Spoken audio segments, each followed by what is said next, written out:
What's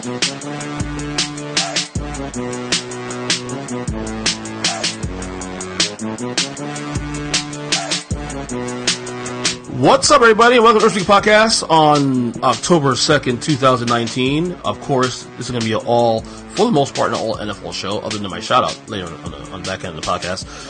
Of course, we're going to have on our man Kyle Nash, still in the game, on the show to talk about all the storylines of the week in the NFL. And then Zack The Degenerate returns for his Week 5 picks with me. We go back and forth and we compare picks.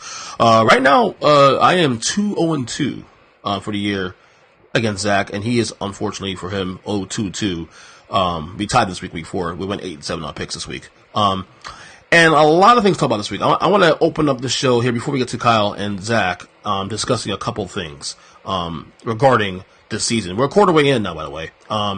And I have to apologize to Saints fans, number one. You lose Drew Brees to, I was already one of the more critical people in the media saying that the Saints will come back to earth a little bit this year. Not terrible, but, more close to 8-8, 7-9, maybe 9-7, because I thought the NFC is a lot better this year. Drew Brees, the way he ended the year last year was kind of tough, seeing him deteriorate. I didn't think he maintained. And then you had Drew Brees get hurt in the second game of the year against the Rams, and I'm thinking, okay, well, with the schedule coming up, there's no way he can survive that. And now they're 3-1 in a NFC that's wide open right now. An NFC that's wide open. And this is wins against Seattle in Seattle, against the Cowboys, who I had number 2 in my power rankings, up until this point, up until this week, up to last week, should I say. And they have legitimate wins. Texans, Seahawks, and then one loss against the Rams, who, obviously trying to figure things out, but again, the Saints team that's had a tough schedule to open the year. And they're 3-1. And I have to give them credit. This is why, we showed the power rankings in second, to number 3 in the rankings this week. I gotta apologize to Saints fans for that. So that's my first of 3 narratives I want to talk about right now. So obviously the Saints and what they're doing. Big game against Tampa this week, by the way. Tampa's figuring things out a little bit. She'll win the game, but we'll see what happens. But I obviously discussing the NFC is its totality and who's the best team in the NFC. You can make a case for a lot of teams. And this is why I think Dallas losing, the Cowboys losing on Sunday night against the Saints was huge, because it was bad optics. Okay, the fact that you're 3-0, but people were critical because of the fact that you beat the 3 worst teams in football, the Dolphins, the Giants at the time. Now, obviously, with Daniel Jones, that's changed a little bit. And then you also beat the Redskins, who are now 1-4 as well, too. So the optics was bad. So that the Cowboys win the game, it helps the optics. But instead, you have now an NFC that's wide open. I mean, obviously, any of these teams can vie for a Super Bowl spot. The Rams, the Seahawks, any of the NFC North teams between the Packers and the Vikings and the Bears. Of course, the Eagles and the Cowboys, and I'm not going to say the Lions yet, but the Lions are 2-1-1 and had a great performance against the Chiefs this week. So the NFC is wide open. So we'll discuss that a little bit. I think, when we bring Kyle on the show and Zach, of course, we'll discuss a little bit of that. Because I'm really curious how people divide the NFC now, how people look at the NFC now, because it is no longer a crapshoot. You have a confluence of about 5 or 6 teams, maybe even more, that you can legitimately talk yourself into saying this team could be playing in January, deep into January, and maybe into the Super Bowl. Okay? Now, if you ask me right now who the best team in the NFC is right now, just my personal opinion based on moving forward, based on a crystal ball, looking to November, December, I'm going to still stick with my Super Bowl pick, or should I say Super Bowl representative of the NFC preseason-wise, and that's the Eagles. And again, that was a humongous win in Green Bay on Thursday night last week. I mean, you beat a Packers team that was 3-0, number one. Okay, a 3-0 Packers team that was only getting better with Aaron Rodgers, and on a short week on the road with a boatload of injuries. And you win that game. You finally win that game. That was a season-turning game, and I still think if you look at these teams, face value, maybe the Saints with Drew Brees getting back, but are we sure that the Saints aren't? I don't want to go there, because if I say this, I'm gonna get criticized to hell, which I don't mind necessarily. But does it help that Drew Brees is not there? I'm not saying that they're better without Drew Brees, but certainly there isn't a big drop off right now. I mean, some degree, maybe a little bit. I don't know. But maybe the Saints, I guess, we can say that. But apologies to Saints fans, number one. Of course, if you ask me right now, head to head, who I like the best in the NFC right now, just based on the crystal ball, I'm going to say the Eagles. That's just that. The AFC South is weird too. The AFC South, every team's 2-2 in there. You know, it should be the Texans to be running away from the division. They haven't seemed to get their shit together. The Indianapolis Colts, you know, you think they beat the Raiders last week. They can't get their shit together either. Meanwhile, the Jaguars are climbing back into the race. Tennessee Titans all of a sudden climb back to the race too themselves. It's a fascinating year. It's such a fascinating year. So I don't know. It's gonna be, you know, this quarter of the year in. Like, we definitely have your tiers. You have your top two teams in the NFL, definitely, and that's the Patriots and Chiefs. Then you got a second tier, and a lot of those teams are in the NFC that haven't pulled away yet. And then you have obviously the real bottom of the tiers, the worst teams in football: Dolphins, Redskins, Cardinals, Jets, and Bengals. Easily. So there's been a little separation, a little bit of pie when it comes to the NFL this year through 4 weeks. So, and that reflects also on my power rankings, which I posted yesterday on social media on every Tuesday. I'll see you now. The bottom five this week, of course, 20-32, the Bengals, Jets, Cardinals, Redskins, and Dolphins. I mean, that it applies here. I mean, the Cardinals had a tie, the Jets are circumstantial, the Bengals had a couple games early in the year, and now they've fallen apart. Top 10 this week, 10 the Bills. Great performance against the Patriots. Opportunities left on the field on offense, unfortunately. But they could have won that game, had a lot of opportunities to win that game. But their defense travels well. And I think their game against Tennessee is humongous. So we'll see where it goes there. 9 the Niners, bye week, of course. Big game against the Browns on Monday Night Football coming up. The Eagles moved them at 8. I actually consider pulling it higher, but, you know, the 2-2, see what happens there. Again, as I just said, I think my gut tells me they're still the best team in the NFC. Number 7, the Rams. A lot of issues with the Rams right now. Obviously, Todd Gurley, you know, with his issues and, you know, not getting a lot of carries here too. Jared Goff looks a little more normal. I mean, has a league caught up to Sean McVay finally? I don't know. We'll see. Big Thursday night game against the Seahawks coming up. 6, the Bears, of course, you know, losing opening night to the Packers, and then they won 3 straight since. Albeit, it has been pretty, but they got the job done. 5, the Packers, again, a game where the defense played like crap, but the Aaron Rodgers is back now. So we'll see how that goes going forward. Big game with Cowboys, who number 4, by the way. These rankings are going to be really, really impacted this week. And again, that Cowboys loss on Sunday was bad for the optics. It was really bad for the optics. Because you win that game, you're 4-0, and you've now justified why I put you number 2 for the last 3 weeks. 3, the Saints. Again, without Drew Brees, the defense is playing great. They seem to have been galvanized without Drew Brees, and they'll get Brees back in a couple weeks. They're locked to win the NFC South at this point now. The Falcons are falling apart. Bucks can be trusted. The Panthers obviously can be trusted either. So they're locked to win the NFC North. And if they stay pace, they can probably still get number 2 seed in the conference. All right, 2, the Chiefs still, and impressive when you think that Pat Mahomes didn't even play a great game and they still won the game. Finding ways to win. Obviously, the defense is a bit of an issue, but you know that can be corrected in the weeks to come. Number 1, the Patriots. Are the flaws of the Patriots? Absolutely. But right now, you got Belichick. I mean, Brady had a horrible game, but their defense, I mean, that secondary is amazing. Their secondary is out of this world amazing. So, but they got some issues there, some flaws in the offense, but again, they can fix that moving forward. This is a Bill Belichick-led team. And they, because of who they are, they deserve the benefit of the doubt always. So, there you go. Anyway, here we go with Kyle with the Student Game Report, and then moving on Zach. All right, Student Game Report for week number 5. Here we go with the man Kyle Nash of BlueHQ Media for his weekly appearance on the podcast. Kyle, what's up? What is a good word in this, Christian? I got to tell you, man, it's always a fun time. I think you're starting to give a lot of depth to the NFC there, Chief. You know, the NFC is interesting. I said on top of the show about like how just basically like who you really let's start there real quick. I'm glad you mentioned that because that's part of the couple questions I want to discuss. After Sunday's game, Cowboys Saints game, there really isn't in my opinion, isn't a clear team. I believe that's you can say right now the prohibitive favorite right now in NFC. Every team, you can go 5-6 deep and make a case for 6 teams right now that could be the best team in the conference by the time November and December. I mean, I'm not going to go that crazy. I'm pretty damn sure that the Redskins are going to be bad all year. Well, yeah, we're not going to go that far. I said 6 deep. I didn't say 16. Yeah, exactly. It's not your fault. I'm just making silly jokes, you know. By the way, I just got a weird text from Bleacher Report, a little thing here that says that Tom Brady still wears the same shoulder pads he got from Michigan in 1995. I don't know how that. What? A 12-year-old when he came out of college. That's true. That's weird. Strange story, anyway.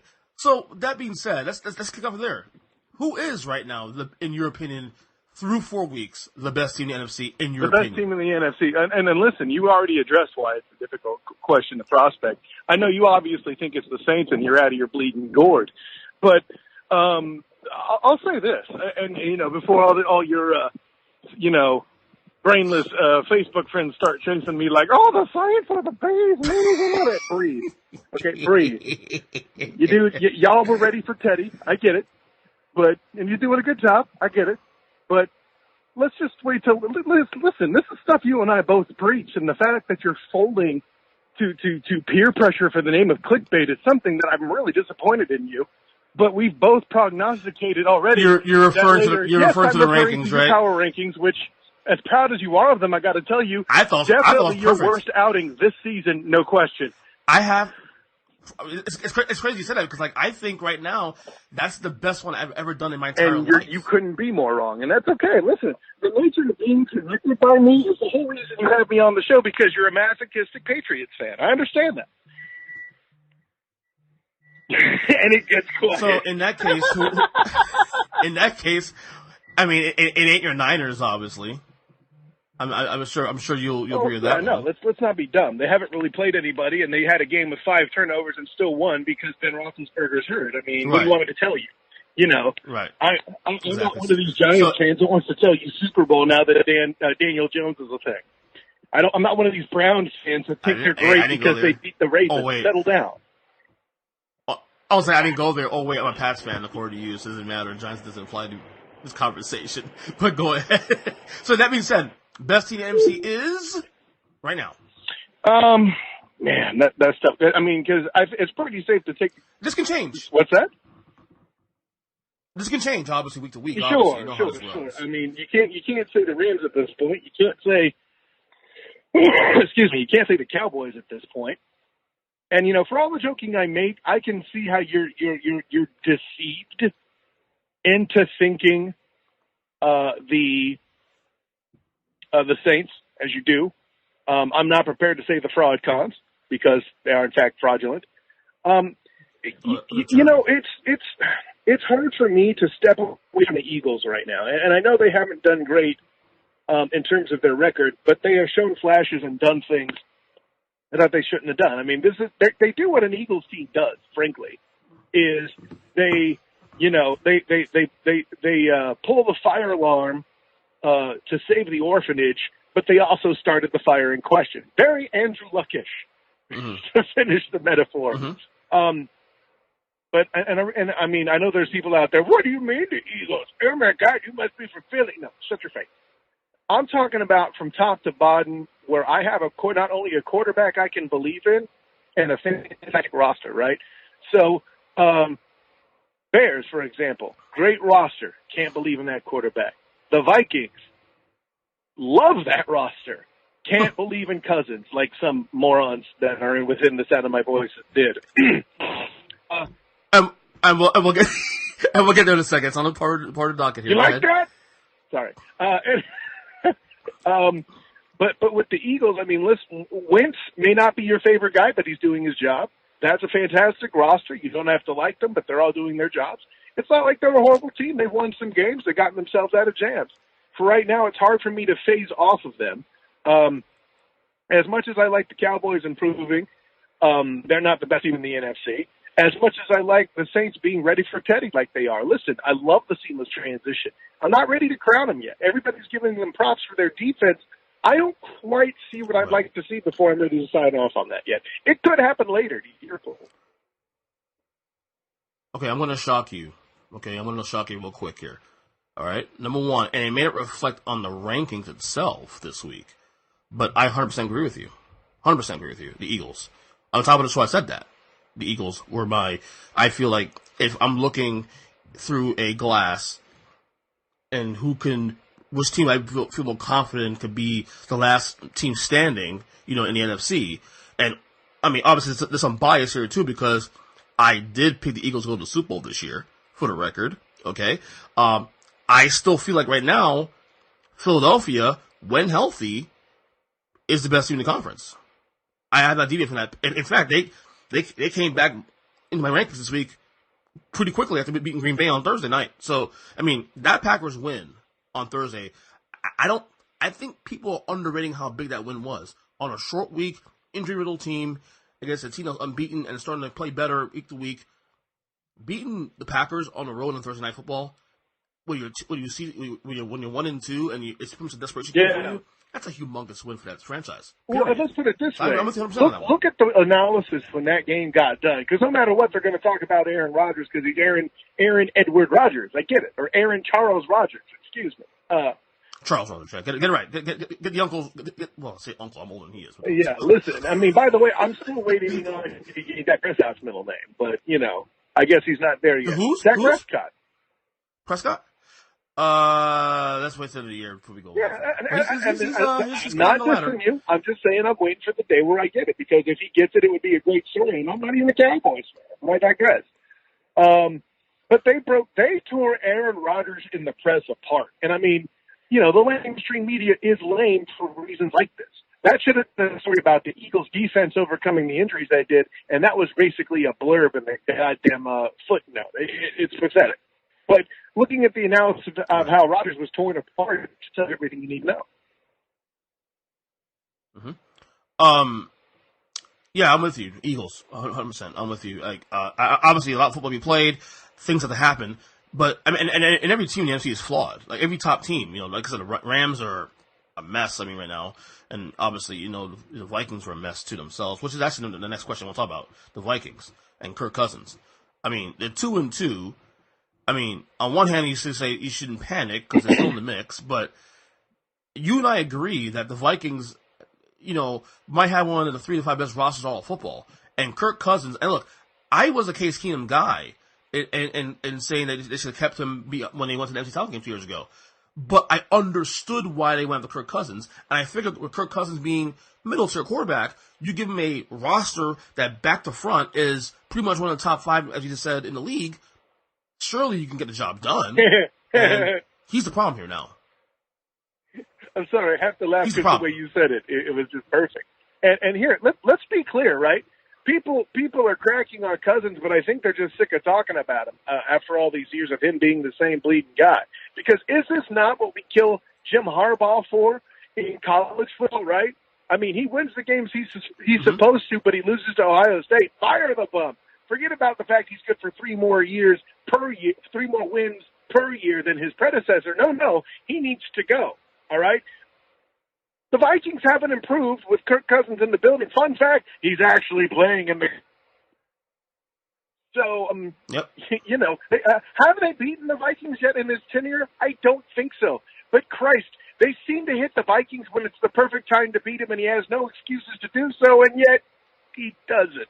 So, yeah, no, listen, there's a reason why I picked the Vikings to not make the playoffs. I've been burned by them too much. I've been to make the playoffs last year. We burned last year, remember? We burned last year. We both burned them last year. We kept saying, they'll find a way to get in. And then every week, in November, December, just kept falling behind the pack. And yeah, I'm 100%. You're not in the same boat now. Right, exactly. And I get it. Oh, they had the overtime. They had the miracle in the playoff game against the Saints. A, that's 2 years ago. And B, they didn't exactly deserve to win that game. Let's call a spade a spade. Drew Brees had the game of his life and hasn't played to that level since. Yeah. And he got screwed out of that win. Yeah.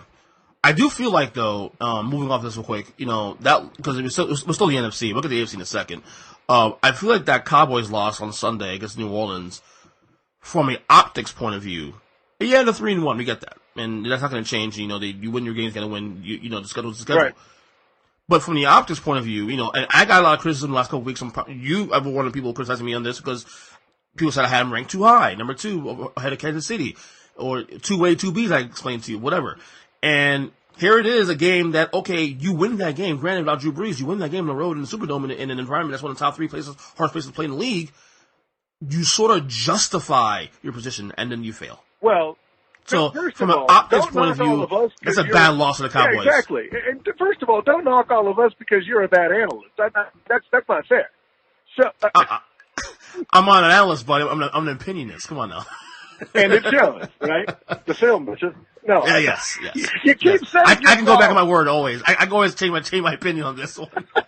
No, and I mean, listen. Even this is where I make the joke about clickbait with you, is because I pointed that out to you, and you got squirrely as hell because you knew you might have effed up there. And listen, I get that the Chiefs has not won every game they played, but don't act like they aren't going to be a factor when it be go time. No, they're 4-0. They're 4-0 though. They're 4-0. She's 4-0. Well, fair. I mean, I say that. I think the only and I explained to you, and looking back, this is probably a dumb reason to do this, but I think I overrated the Tyreek Hill injury a little too much. The only reason I moved him back was because of Tyreek Hill. Boy, was that dumb. But that was kind of dumb to me because they're still winning games, and even games that Mahomes doesn't play well, they're still finding ways to win. So, I think I overrated that injury a little too much. So, anyway, but yeah, optically speaking for the Cowboys, that was a bad loss. Like, they're still 3-1. Do I think they're a good team? Yes. Do they a Super Bowl contender? Yes. But you change the optics when you win that game in New Orleans. Even without and the fact you lose. Wait. Let's step back. You're ready to go Super Bowl contender with them? I'm not. And there's only one reason for it. I'll say for week 1. Jason Garrett. You can't clap your way to a Super Bowl, baby. Well, I mean, yeah. I mean, I'm not Garrett guys. I get it. I was the talent of that team. I was saying, maybe they find a way in. And look, yeah, you're probably right on the Garrett thing. And I'm with you on the Garrett thing too myself. But I was hoping that maybe the talent was enough. Dak next level. We'll see. I don't know. Let me see who I got on the docket here. Oh yeah. And maybe I'm being we might have actually discussed it a little bit last week. I'm not sure exactly, but I'll bring it up again. The Carolina Panthers are 2-0 without Cam Newton, and that's also 2 road wins for the record. In case anyone's not counting here, I don't know if it's going to happen, but you're starting to hear some whispers on social media about this. Are we headed for a possible quarterback controversy in Carolina going forward? So, here's the situation, and I'm going to cite a situation that isn't going to look like it on the surface that it's similar, but it is, and I'm about to tell you why. The Carolina Panthers of 2019 are the one. What? Say it again. You cut out. Wait, say it one more time. You cut out a little bit. The 2019 Carolina Panthers are the 2011 San Francisco 49ers that made it to the 2012 Super Bowl. But let me tell you how. Yes, I am comparing Colin Kaepernick to Kyle Allen, but they're not the same quarterback. I get it. What I mean is, you had a guy in Alex Smith who was a runner and a decent passer, certainly not a world-beating passer, but a guy that is able to do some things. He's pretty tough. He can grit stuff out. And then when he finally got some talent around him, did a little bit of damage. Cam Newton, when he finally got some talent around him, I mean, listen, 2015 MVP candidate, made some noise in the playoffs, had some impressive wins, did some things that really worked out well for him, and then he got injured a lot. I mean, overcame the whole car accident and the chip vertebrae thing that people seem to have forgotten about from a couple of years back. I mean, the way people take a giant dump all over Cam Newton is just deplorable to me. I mean, maybe he's finally run out of juice because of his physical style of play, I'll grant, but all the crap that he's dealt with in between now and then, I don't think I don't think it's all about it being racial, as you've definitely seen some analysts do. Even good friends of ours as well, I would add. But I think it's just a matter of the fact that he's drawn attention to himself. I would argue he's the LeBron James of the NFL, just far fewer titles, right? Obviously. But he's hurt, just like Alex Smith got hurt. A rookie you didn't really believe in steps in, starts doing things. But it's less about him and more about the weapons that exist, right? Greg Olson is back to form where he's looking like the Hall of Famer that he will eventually be. Christian McCaffrey, as a young guy, is playing that Frank Gore role, but he's not doing it the same way Frank Gore did for the Niners back in 2011, right? And by the way, anybody who tries to tell me that Frank Gore isn't a Hall of Famer needs to be punched in the face repeatedly. Thank you. And, you got a good offensive line, and you have a bone-crushing defense, okay? Colin Kaepernick got to the Super Bowl on the strength of a strong running game, good talent in the right places on offense, and a bone-crushing defense. I'm not sitting here to tell you that the Panthers will go to the Super Bowl on Kyle Allen's back, but when it comes time for Cam Newton to come back, Cam Newton will not come back into the game and play. If he does, you need to fire Rich Rod, just like I've been saying you need to do for years, because he's the reason you have only gotten the Super Bowl once with Cam Newton. And B, when he doesn't come back, don't be surprised that the last few years of his career, much like Alex Smith, is wearing a different uniform. Yeah, I agree. And he has one more year on his contract, I think, after this year. Another year.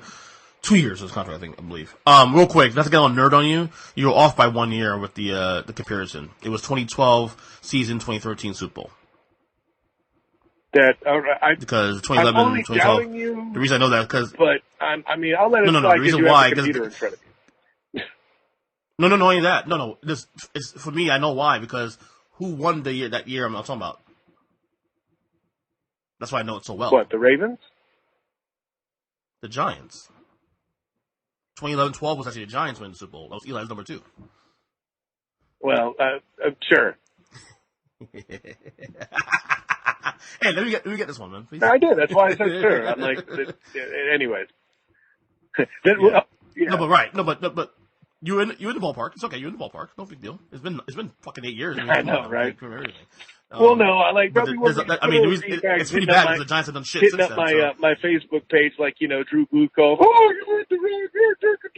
Hey, shut up and write something. Anyways, I wanted you to mention it if it wasn't for the Giants aspect, because it's the only thing they've done since then. Consistently won playoff appearance. So come on now. Hey, listen, I'm not going to talk trash on you. For a Patriots fan, you know a lot about the Giants. I was going to say that. Wait, forgot. I'm a Pats fan. I forgot. Hey. Here's a better question, Kyle. And I think I gave you a heads up on this one yesterday when I texted you about topics for the podcast. We know the Chiefs are really, really good. We know the Pats are really, really good, obviously. I mean, it's the Super Bowl champs. Of course. Out loud. But who's the third best team in the AFC? The best team in the AFC? No, third best team in the AFC. Third best team in the AFC. So listen, I'm gonna turn a lot of heads and take a lot of people off.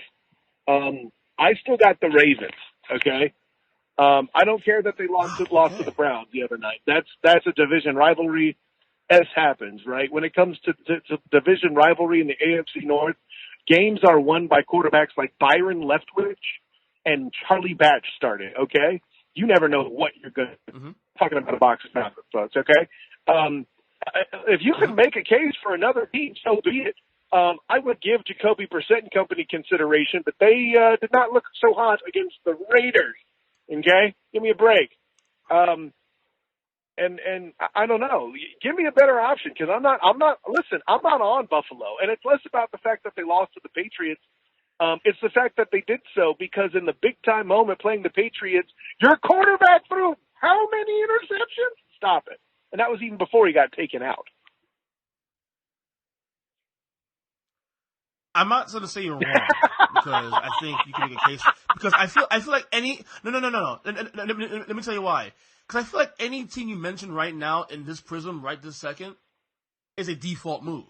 You say the Chargers by default. You say the Texans by default. How is the Chargers a default move? Hold on. How is the Chargers a default move? I'm just saying... If you pick the Chargers, you're good enough to go with a team based on a guy who was on strike. Or not on strike, but he was holding out. That's bold, I think.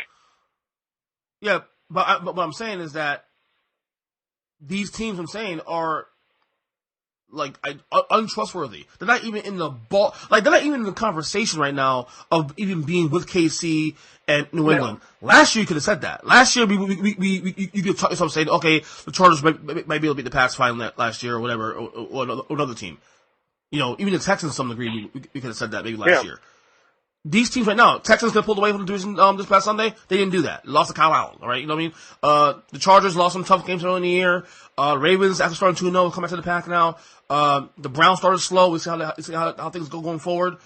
There is no team after you get past the Pats and the Chiefs that you have zero faith in right now at this point. Well, I mean, I think that's a tribute to how many teams have had drama this season. I mean, let's be honest with it, right?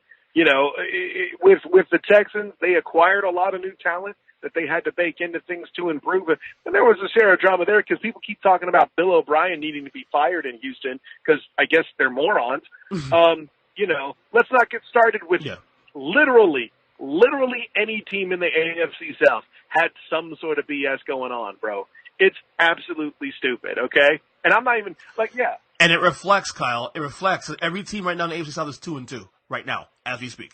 2-2. Every single one. I know. Teams. Right. And that's the point. I mean, and I would say that's to the credit of all those teams, right? Because they've all literally have had some sort of drama in their ranks leading into this season. Out West, kind of the same thing.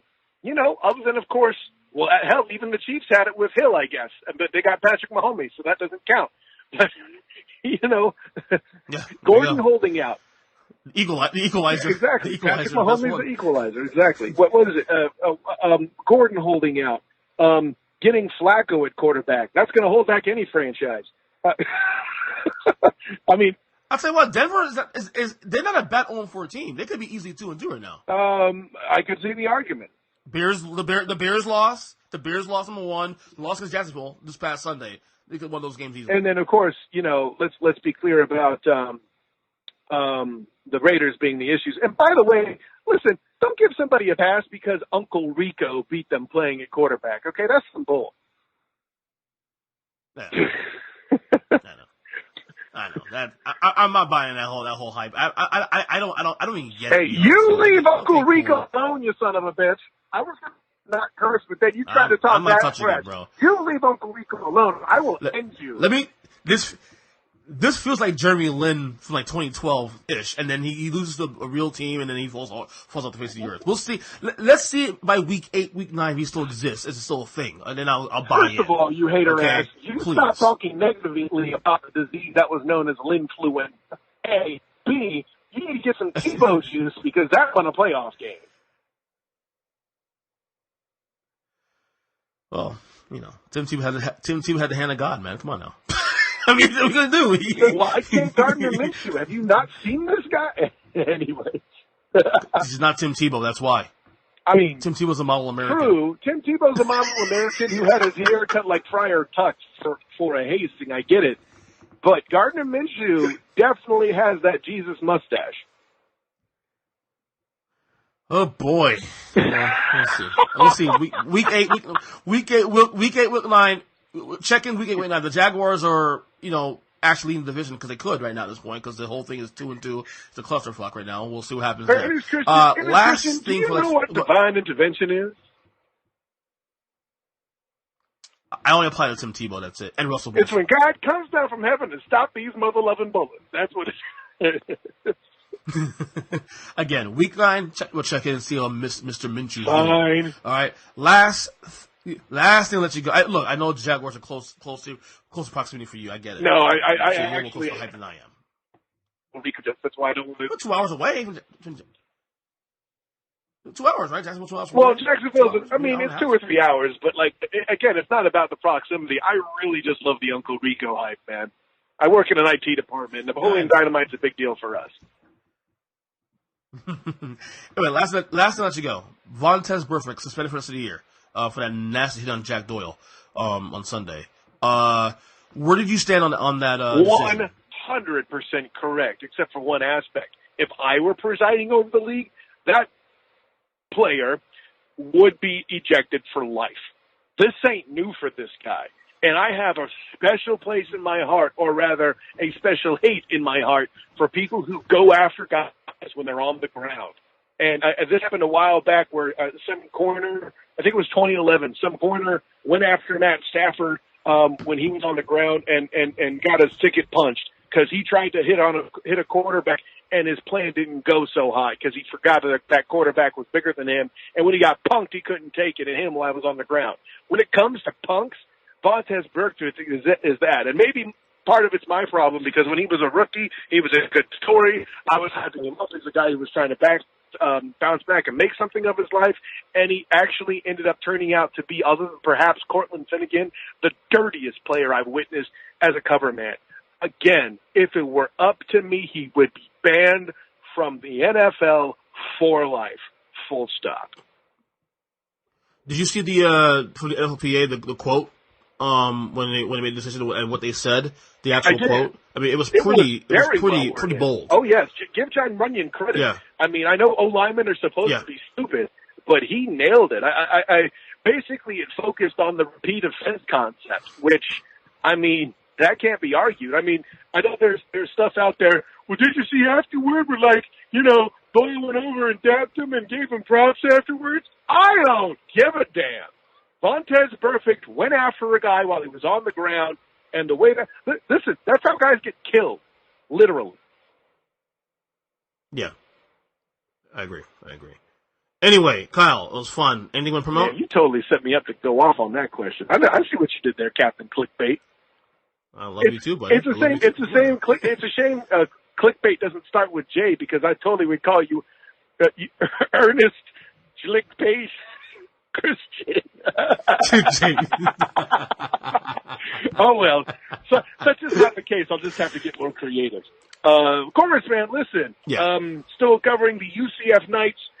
They play this weekend against the Cincinnati Bearcats. I will write that game up despite the fact I will be on assignment in New Orleans because I have a cousin who lives in Louisiana and still schedules his goddamn wedding at football season. What kind of Southerner are you, for Christ's sake? Anyways, sorry, I'm good. Yeah, exactly. And don't worry, he won't listen to this podcast. He's obviously not enough of a football fan. You should give me his name. I'll send him the link of the clip.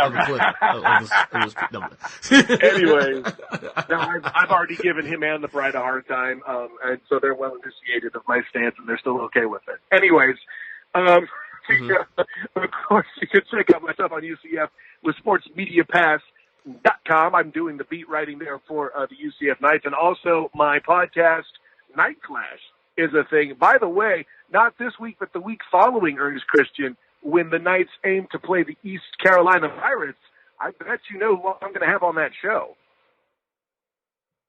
Mr. Antoine Staley. Antoine V. Staley.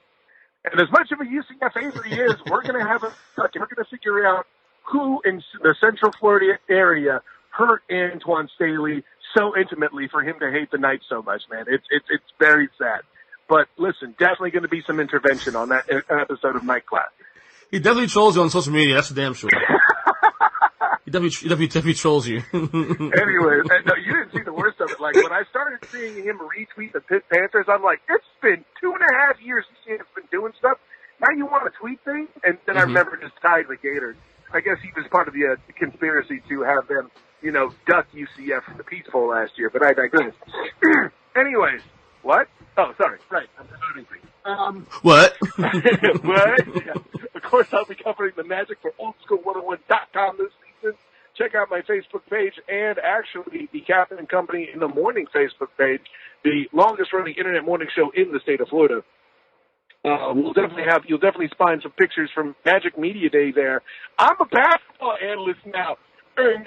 Yeah, how was that, bud? How was that, before you go, how was covering the Magic on Monday? We actually had to move our podcast as a result. The Magic came ahead of the podcast, the show. Yeah, I know. I was weirded out with that. I got real lucky, too, that UCF canceled their press conference because I'd have to pick basketball over that in this instance. It was crazy. No, but there's nothing wrong with that. Listen, by the way, in person, let me tell you, Brian Hill's hair, still goddamn gorgeous. That's all I'm trying to tell you right now. Oh, really? Gosh, his hair is amazing. That guy's he's about 70 now, right? I don't care how. Listen, it's pure Snow White hair. Like, he's old, no question. He'll even tell you. But like, his hair is great. It's great. By the way, Orlando should be a playoff team this year again. We're talking about 45 wins, which in the East, that'll do it. You know, personally, before I sign off on anything beyond a 7th seed, I'm going to see them do better than 11th overall in the NBA in three-point percentage, because it's adorable you're in the top 5 lowest for turnovers are allowed. You still need some offense, and I don't know exactly where they're going to get that from. I mean, I see the opportunity for them to create better looks. They're going to bring Terrence Ross in and try to look at this guy, NBA. What? Look at this guy, NBA, spitting the NBA love here. Look at this guy. Hey, I embrace the fact that I'm about to reveal how big a fake you are. Anyway. Really? No, man. I mean, what? No. Anyway. That's right. At oldschool101.com and all their awesome music stylings and offering as well. And listen, Ernest Christian, I'm being deadly serious about hilarity by default, which sounds ironic as hell. We're actually getting into October, which means we're going to start having our horror movie reviews go down. It's a very funny thing. Okay. A Wizard of Oz episode, if you had some issues with that, getting to that on YouTube, it's because Warner Brothers is a bunch of bitches, and they don't know the protocol properly. We were fighting some blocks for the Wizard of Oz. We got through that, I think. But at any rate, if you can't find it there, don't be afraid to try to find it on Twitch. That's an option as well. But getting into the month of Halloween month for October, Return to Oz is actually our opening movie, and we'll explain exactly why it's a Halloween movie. And then for you Bruce Campbell fans out there, you better look the hell out. The Evil Dead series will be up next for a good portion of the month, and then wrap up, of course, with a Disney offering, because, you know, Demos is Demos, with Something Wicked This Way Comes. Great times all the way around there. We've also started doing a retrospective on the old 90s series, again, because Bruce Campbell's great. Briscoe County Jr. is a thing. So check that out. Hilarity by Default on YouTube. And, of course, our typical silliness is still a thing. Who It Could Have Been. All those fun stuff for the pop culture podcast that is the default salt of Hilarity by Default. Ain't pop culture fun? I love it. You do. Hey, that's why you keep coming back to take this abuse, baby. You miss the misery. Yes. Yes, baby. Who's those company? Come on now. All right, Kyle. We'll talk soon. That was next week. Till next time, brother. Class dismissed. What's good, Zach? Not much, man. What's happening? So, we tied again. It's like a week 1. I made it. Yeah. I went through the picks last night one more time to see. I thought you might have won. And you started out right. I was crushing you at one point. Yeah. Yeah. What the hell happened? I mean, who told you? First off, who told you to take Cincinnati +4? Come on. Oh, I'm sorry. You knew Mason Rudolph was that great a quarterback? I'm not saying he was, but you're taking Cincinnati in Pittsburgh. Come on. Yeah. Almost 10-year NFL veteran quarterback versus a nobody quarterback. I would even say Joe Mixon's a better running back than John Connors. All right. Yeah. Well, it was an unwatchable game, in my opinion. So whatever. Absolutely. So hopefully next week will be a lot better. Which we'll get to. We'll discuss the picks here as we go. So again, I am now 2-0-2 for the year on the picks. You are 0-2-2 for the year. Zach, is this the week you can do it? Come on now. Well, when I took a look at the lines, they look pretty easy, but, you know, NFL keeps making a mockery of me. You mean this week's lines, you mean? Yeah, this week's lines look really easy, I thought. They look fairly easy, and there's some risks here. There's some risks, and we'll discuss that in a second. Let's get to the Thursday night game. The Thursday night game is huge, man. It's a humongous game, because I said it early in the show that, and I'll ask you this real quick. In your opinion, who is the best team in the NFC right now through 4 weeks, in your opinion, based on the optics? Forget records and all that, because some of these records, right, like, for example, the Rams, 3-1, but they don't look like the best team in the conference. Seattle Seahawks, same thing, which, by the way, they played this Thursday night. Who would you put right now as the best team in the NFC? Well, until Green Bay blew it against Philly, I would have said them. I would still want to lean towards Green Bay at this point. Okay. That being said, I mean, if Dallas can lay an egg the way they did against New Orleans, they're certainly not it. All they've managed to do is beat up on garbage teams so far. So all that would be left would be the Rams. Well, I earlier said Philadelphia because I thought, if they're healthy, this team to me is dangerous as hell. That being said, the Thursday night game, of course, is going to be 2-3-1 teams, two teams that the record's good, but I don't have a lot of confidence in right now. Granted, one team has the top 3 quarterback in the league, in my opinion, but, the rest of this roster could be, once in a while. I mean, last week's game against the Saints was pretty bad. Anyway, so the Rams are heading to Seattle to face the Seahawks. The Seahawks right now are 1.5 point favorites. The over-under is 49. I'm thinking Seattle in this game. Only because of the optics. Only because of the short week. They're at home. But I have no good reason to really feel confident in Seattle win this game either. Because the Rams could, 1 week, just figure it out for 1 week. So just like Philadelphia last week against Green Bay. So, but I'm going to take Seattle here. I feel like this spot alone is good enough to at least see what it can do. What you got? I'm going to take the Rams because I look at it the other way. Seattle has essentially struggled against everybody. It took them, the second half to start to pull away against Arizona? Mm-hmm. I cannot fathom them actually being able to beat a good team right now. So basically with Seattle, it's Russell Wilson the bust, pretty much. It is. And right now, it's almost the same with the Rams. It's what Goff can do, and that's it. They definitely have no run game. And I don't know if Aaron Donald just chose to show up for 1 year, being last year, but he has not made a major impact on the defense like he did last year. Is it possible teams have figured out McVay, though? And I think with the Pats in the Super Bowl, because they haven't been the same team since the Super Bowl. There's a hangover here for the Rams. It's not a good one. Well, is it they figured out McVay, or they're literally got kneecapped by their running back's knees? Right. Yeah. Okay, so we got our first challenge of the week here from you and I. Here we go. All right, Sunday games. This is a huge game now, especially. The Baltimore Ravens heading to Pittsburgh to face the Steelers. The Ravens are 3.5 point favorites, over under 44.5. Big game, I say, because Pittsburgh wins on Monday Night Football. They get in the win column. The only game behind Cleveland and Baltimore. Steelers win this game. They're right back in thick of things. Albeit without Big Ben, but still. And this will be a good one. I'm going to take the over in this game at 44.5. Because I think both. I mean, Baltimore gave up 40 points. When did last time you see the Ravens give up 40 points in a game? That's pretty crazy. Well, they certainly don't have the defense they used to. Yeah. And Earl Thomas is causing a lot of the issues there. He's choosing to go it himself, do his thing instead of playing inside the scheme, and it's really hurting their defense. But regardless, I'm still going to take Baltimore to cover. Oh, on the road. Okay. Wow. All right. Next game. All right. Next game here, we have the Chicago Bears it's actually the Bears against the Raiders in London, though. The Bears are 5 point favorites. The over-under is against 40.5. Bears are 3-1. Say what you want.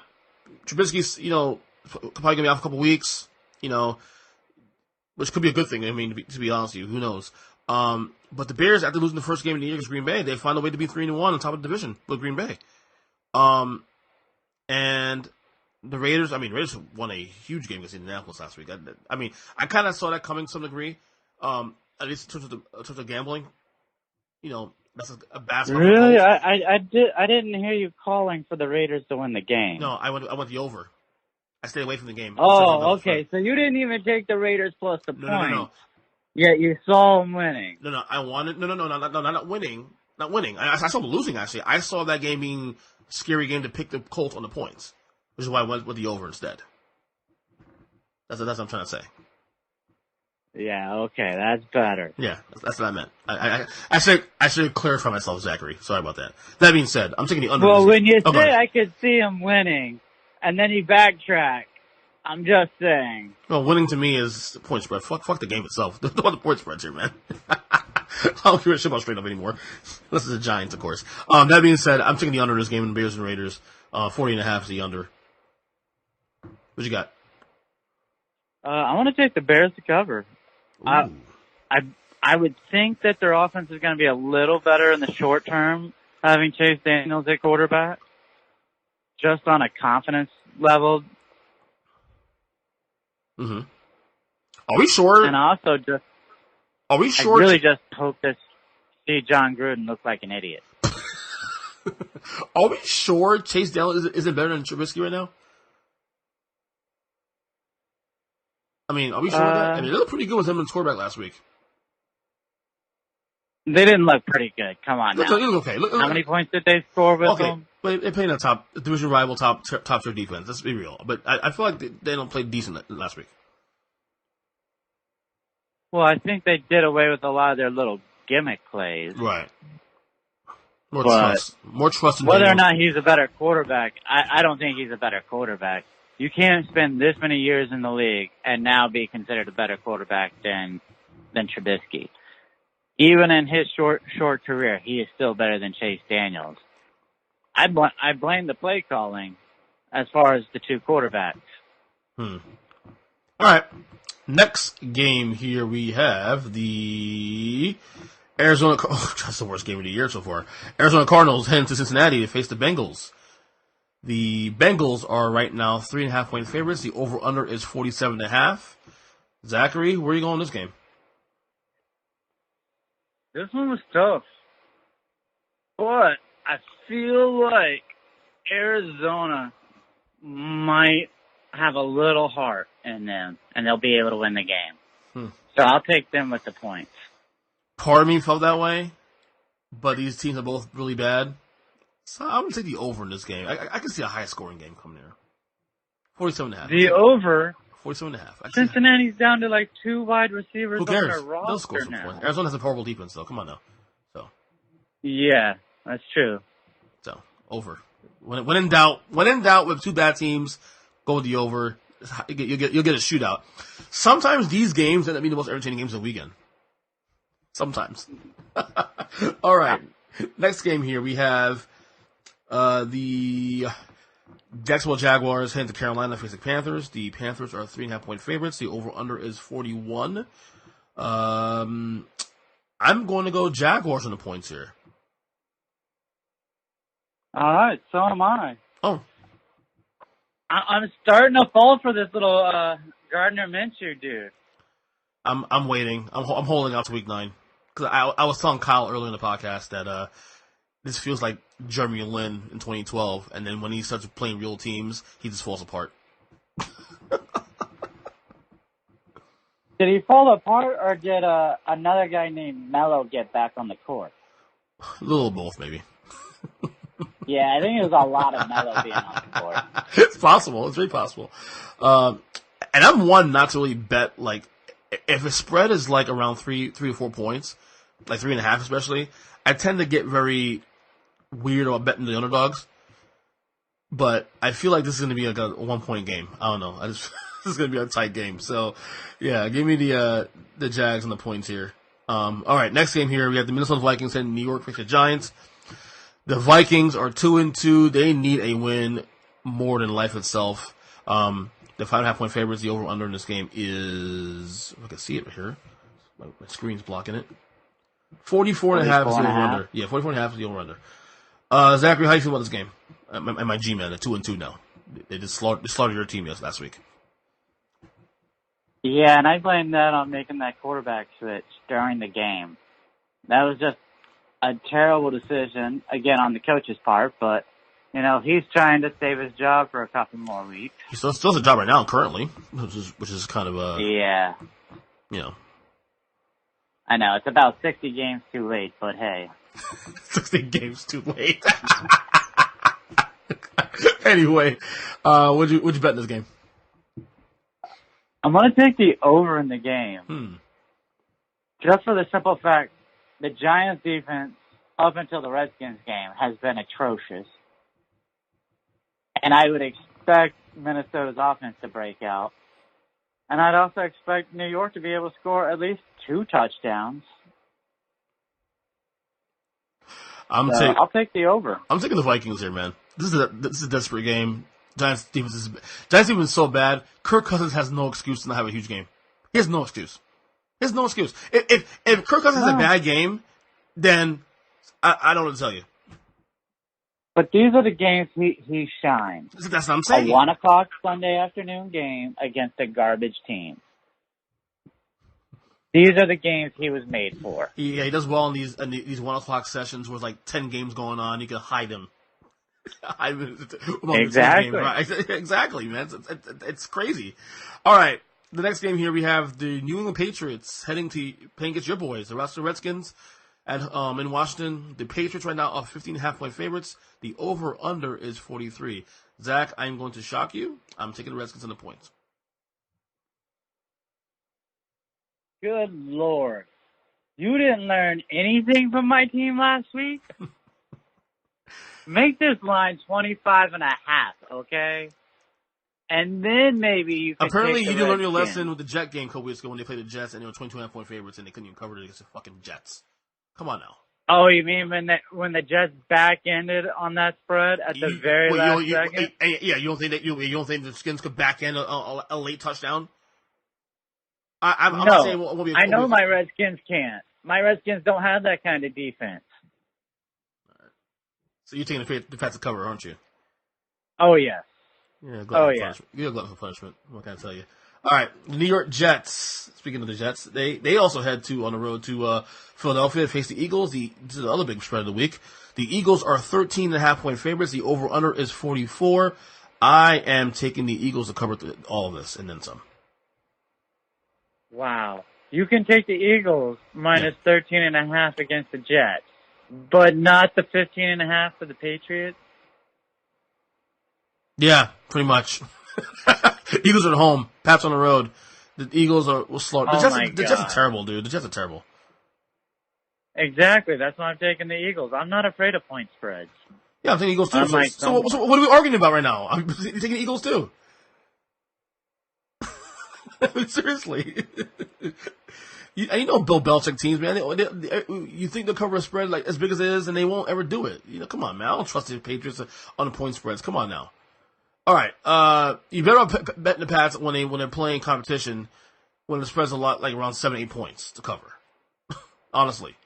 All right. I'm sorry, they covered like 23 against Miami, so they didn't cover. They didn't cover 20. No, that was 19. They covered 22 against. They didn't cover 22 against the Jets though.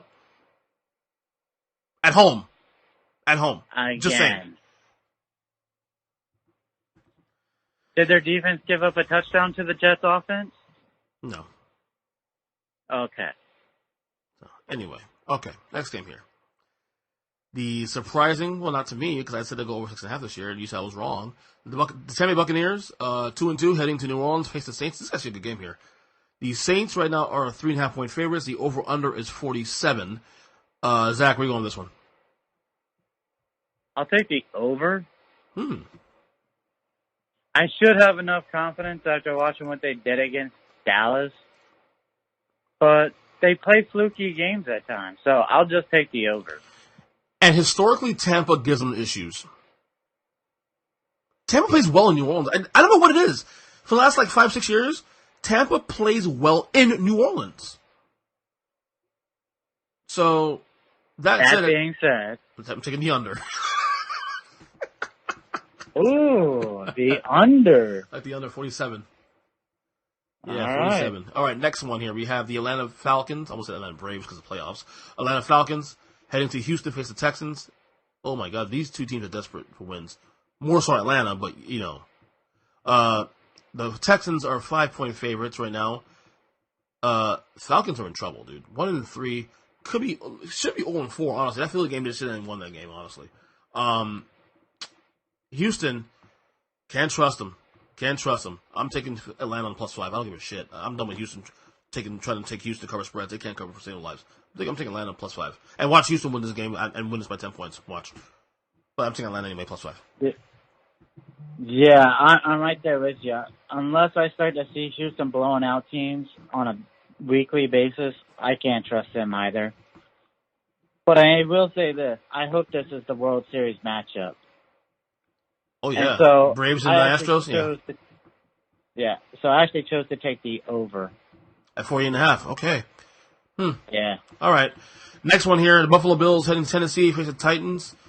The Titans right now are 3-point favorites. That's a lot of respect for the Bills. Over under at 38.5. Zachary, where you going on this one? Two legit defenses.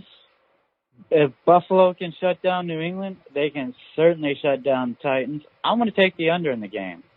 Guess what? So am I. I thought you'd take the Bills outright. Nah. First of all, who's quarterback? Is Josh Allen playing this week? I have no idea. There you go. Done a protocol, so concussion protocol. So we'll see what happens there. All right, now we have the next game here. We have the Denver Broncos heading to the Chargers to face, LA Chargers. As I call them, the San Diego Chargers. The Chargers right now are 6.5-point favorites. The over-under is 44.5. Call me crazy. I'm taking Denver in the points here. Well, if it's going to be Denver in the points, I feel good about my under in the game. Mm-hmm. There's no way Denver stays in this game if it's a blowout. So if you're right, I'm going to be right. Right. So taking the under, right? Absolutely. All right. And plus the Chargers, as good as, they're 2-2, but again, one of those, I asked Kyle this earlier on the podcast. I'll ask you a quick, is this a legitimate question now? Obviously the Chiefs and the Patriots are the class of the AFC. We know that already. That's quite obvious. Zach, who's the third best team in the AFC right now, in your opinion? Kind of tough, right? See? Go through the entire conference after you get past New England and Kansas City. I mean, I know they got embarrassed, but I would probably lean towards Baltimore. Wow, Kyle said the same thing too. If it's not Baltimore, it's got to be Cleveland because it's too soon to say Indianapolis. They're a well-rounded team, but nothing dominant. Logic would have been Houston, and then after last week, I'm like, no, I'm back with Houston. Any team you pick, whether it's Houston, the Chargers, Browns, Ravens, it's like a default. It's by default because they're heavily flawed. Each of these teams is heavily flawed right now.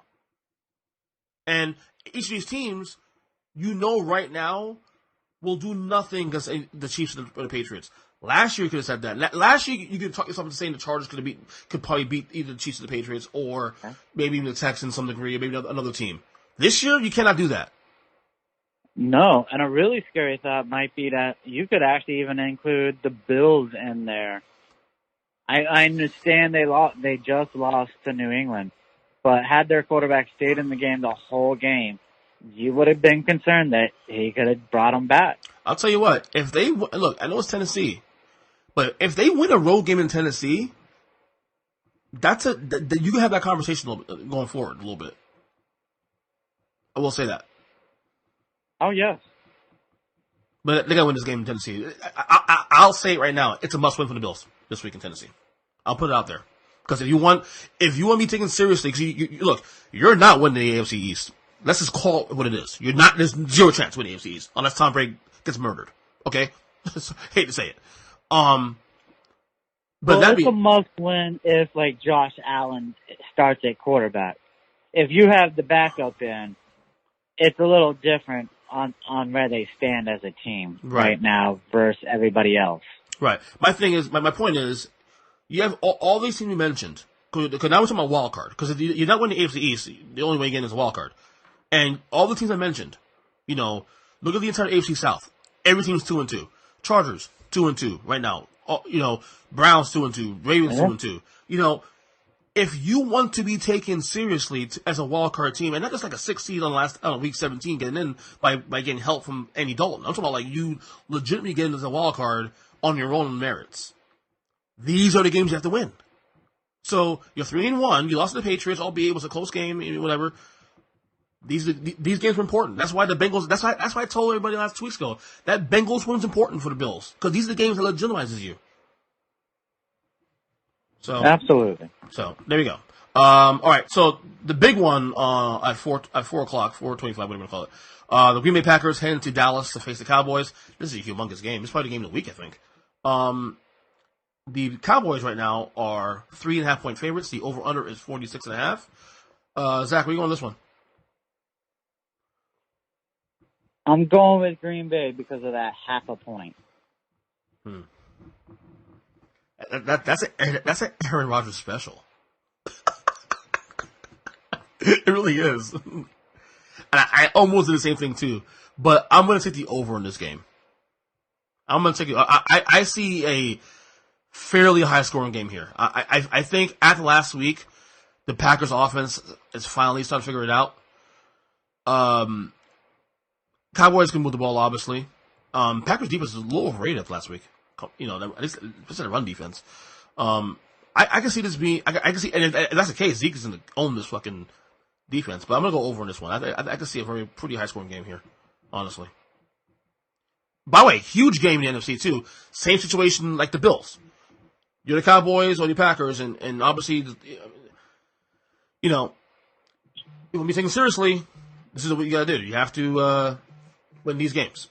So huge game. Huge game here. The real question for Green Bay is, will they be able to fix what's wrong with their run game right now? After the running back got knocked out, will they be able to replace him and do something on the ground so that there's not a pass rush in Aaron Rodgers' face every single snap? Yeah, exactly. Look who you're facing this week. You're facing Zeke Elliott, arguably the best running back in football. So, all right. Sunday game, of course. We have another big one here. The Colts heading to Kansas City to face the Chiefs. The Chiefs are 10.5-point favorites. The over/under is, wow, look at this number, 56.5. Zach, I'm taking the Colts on the points here. Ooh. Well, if I'm not scared of the 38.5 under, I'm certainly not scared of a 56.5 over. Just give me the over. I can see the Colts not winning this game, but, be competitive, keep away from the Chiefs a little bit, and... Oh, yeah. 38... I can see a 28-20 game here. Chiefs win. Same way beat the Ravens. I could see the Colts scoring way more than 20 points against that Chiefs defense. 38-30? Yeah, more like 38-30. Okay. All right, and finally, actually a really good Monday night game coming up here. We have the Cleveland... Normally it wouldn't be a great game, but it is this year, in 2019. The Cleveland Browns heading to San Francisco to face the Niners. The Niners are currently 3.5-point favorites. The over-under is 46.5. Zachary, I am taking the under in this game. I can see this being a defensive slobber knocker. Wow. All I can say is I feel like San Fran has won 2 games off of pure luck. Yep. And I feel as though Cleveland's turning the corner with their team. So give me Cleveland plus the points. Oh, you think they went out right too? Actually, I do. Okay. Yeah, it's Monday night. It's not like it's a 1 o'clock and they're going across country. That's true. And, of course, this week's buys are the Miami Dolphins and the Detroit Lions. Zach, before you go, FSU. Are they off this week? I honestly don't know. So they're off this week. Yeah, I believe they are off. Let me make sure real quick. ACC. Yes, they are off this week. Well, 3-2. I mean, we got a winning record. I mean, and you beat an NC State team which having a decent year up to that point. A team that's given us issues in the past. And for the first time this year, we held a lead. Oh, yeah. You understand? We did not blow it in the second half. That was a miracle. You understand? We could be 5-0 easily if we held those 2 leads, those 2 games. I mean, every game had a lead and we either won or lost, but if the 2 losses we had against Virginia, we could be 1-4. Also, okay? yes. By that same token, yes. I'm just happy with 3-2. Yeah. So the Taggart stuff is winding down just a little bit. Let's see if we can. I mean, look, they ain't being Clemson, but hey, look, North Carolina. They gave Clemson some issues last week, so anything can happen. So I don't know. Anyway, Zachary, good luck with you week 5 picks. Hopefully, you actually finally hit. Because, it's been a rough year for you so far. 2 ties and 2 losses. Not good. Well, this game's got to crack it wide open for you if I blow it this week. We have so many different opinions. So. Oh, yeah, absolutely. Absolutely. And we'll see what happens. Anyway, Zach, we'll talk soon. And good job as always. Again, thank you to Kyle and to Zach coming on the show today as always. Before I go, I'm going to bring this back now. When we did the old radio show back when? 2013, 14, 15. That 3-year period, one of my favorites of my life, obviously. We had a segment called Shoutouts. We do at the end of the show, the last segment of the show. It was a weekly show, and we shout about anything that's on our mind. Yeah, it doesn't have to be sports necessarily, it could be anything. So I decided I'm going to bring it back on this show now, because I haven't done it in a long time. This week's Shoutouts today is going to go to the AEW. AEW. Now, if you're a wrestling fan, obviously you probably know who they are. The AEW is the new wrestling promotion that debuts on TV tonight on TNT, the show Dynamite. And I'm pretty excited about it. I'm really excited about it. As you guys know, I've started watching wrestling again in its current form for the first time in 17 years. I've really enjoyed it. WWE's had a big week, of course. The season premiere of Raw happened Monday. They have the NXT show on Wednesday, obviously tonight as well too. They have, of course, the big debut of SmackDown on Friday on Fox. Which by the way, The Rock's going to be up there, and so is Austin and Hogan and all that. And then a pay-per-view on Sunday, of course, Hell in a Cell. AEW, I'm pretty excited about it. I've not felt invested yet, though. I haven't seen. They've done pay-per-views since May, June, July, and August. Pay-per-views each month, but they haven't been on TV. So my thing is, if I'm going to watch a product, number one, I have to feel invested, and I need week-to-week storylines to feel invested. So I haven't got myself attached to it yet because of that reason. Now that being said, this week is, obviously today is the TV debut. And I want to wish them luck because, look, I know they keep saying they don't want to be like WWF, they're not trying to compete WWF, but you keep saying that, and yet you keep mentioning their name. You keep mentioning Vince McMahon's name. Here's the bottom line. The WWF right now, at this point, in 2019, 40 years later, is an institution. You're not beating WWF in ratings. You're not beating WWF in terms of what they do. They have a stranglehold on what pro wrestling is. When you think pro wrestling, what's the first person coming to your mind? Vince McMahon. Company. WWF. Doesn't matter. AEW's focus right now needs to be about building their brand, doing what's best for them and their company. Okay? Not trying to compete with Vince and the WWF. Because that's the same shit WCW did in the late 90s, and it failed. Because WCW actually had great talent and whatnot, but they didn't get the job done because they beat themselves. AEW's job should be solely to build on their credentials, build on what they have going forward. There is a market for this now. This is not 1998 where you're reliant on TV ratings and whatnot. This is 2019.